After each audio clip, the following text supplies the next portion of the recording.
What's up, good people? Mark Holmes here, of course, with Michael Anthony Fitness. Reactions Gig Economy on all social media platforms. And today we working on the 200-year-old red brick house. I am excited as can be. We got some beadboard that we're going to be standing and sampling for upstairs and things. And I don't know if you guys can tell it or not, but I literally got hit in the mouth.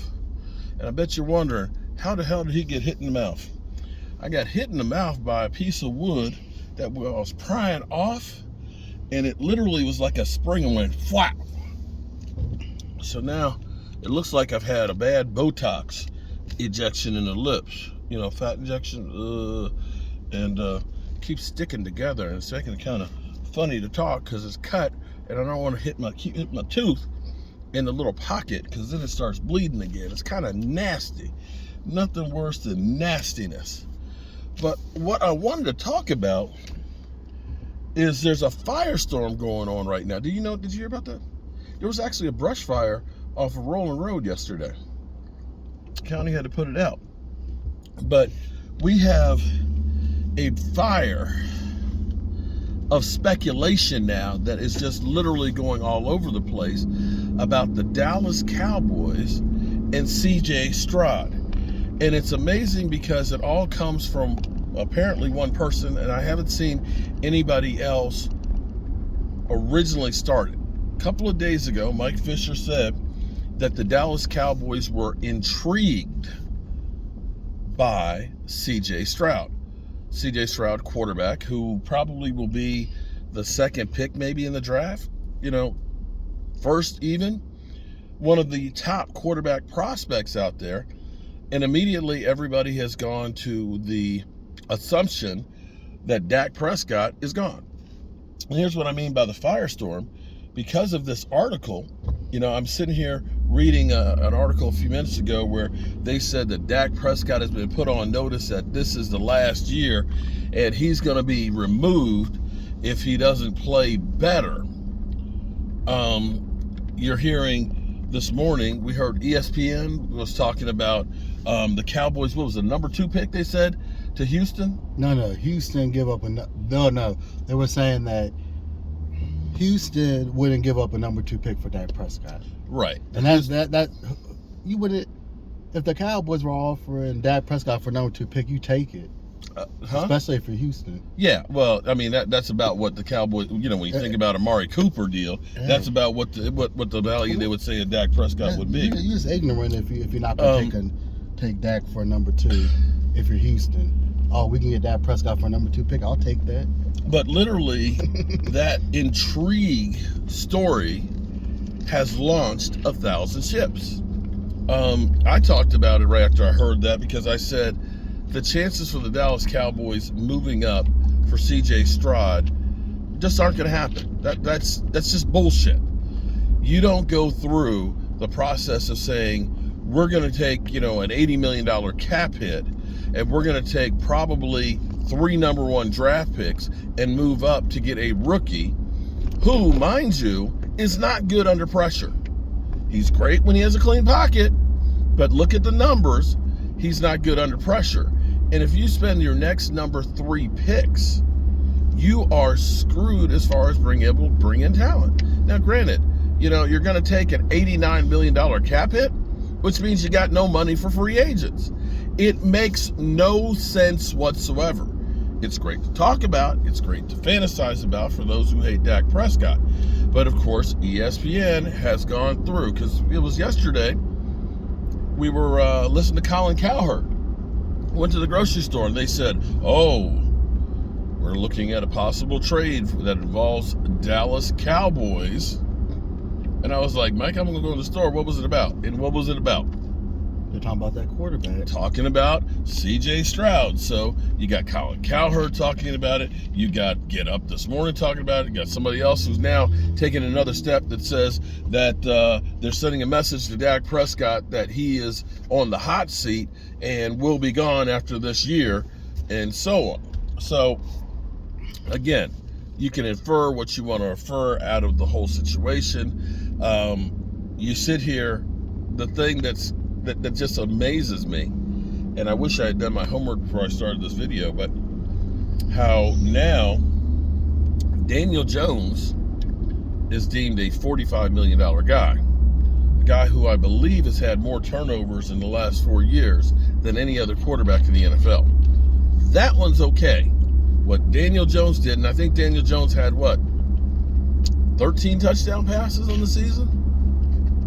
Something like that. I got to do the numbers. But, yeah, we're okay with that. He's been in the playoffs one time in his career. No problem, $45 million. Dak Prescott, who's now at least won a couple of playoff games, and got the Cowboys, who they admit the Cowboys need to upgrade their wide receivers. And if you have to upgrade your wide receivers, the reason being is your quarterback needs better players.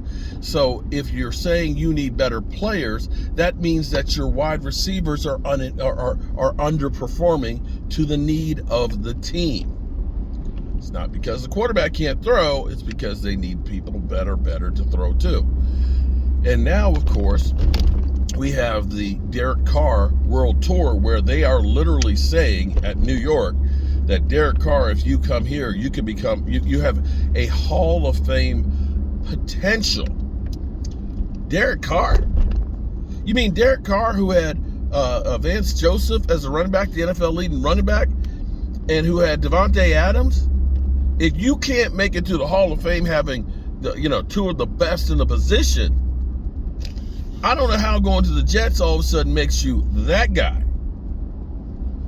And to turn around and say, that the Texans wouldn't offer, it's probably the number 2 pick, that they wouldn't offer because they have they would be stupid to take Dak Prescott for a number 2 pick.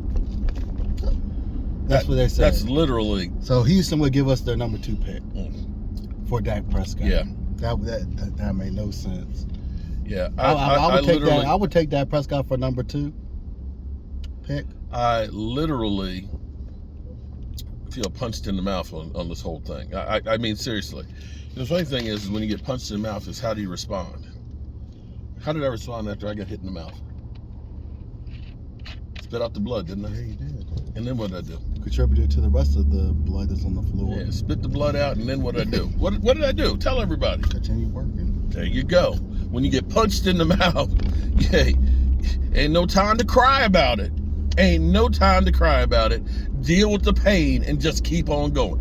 Just keep on going. That's what I did. And that's what I'm going to continue to do. I'm going to roll with the punches. But I learned this myself, though, how quickly something, especially in the off season, can just blow out of control. Several years ago, I had somebody who had given me a tip that the Cowboys were interested in Earl Thomas and that they were trying to make a trade for him. And they were saying that they were going to throw in Orlando Scandrick, who they ended up cutting. They did not want Orlando Scandrick. The story went around and it grew, and people were passing around the same way people are passing around the C.J. Stroud piece. And I got thrown under the bus that said there was nothing to this.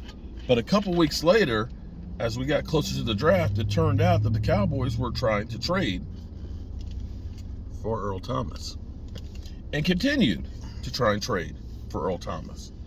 So was it that I was wrong, or was it just that I had the story early?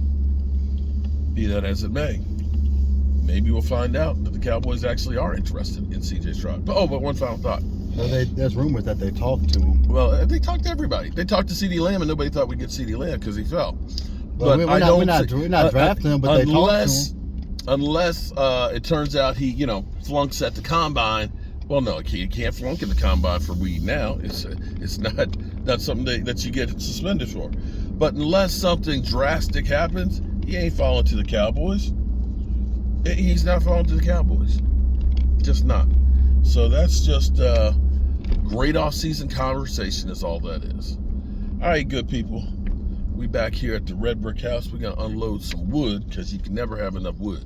You can never, ever have enough wood and get to do some more work here. Hopefully I won't bust the other side of my lip. All right, good people. Eyebrows.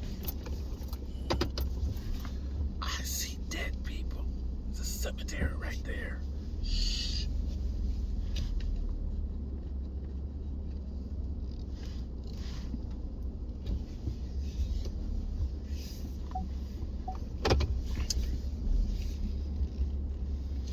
All right, time to go to work.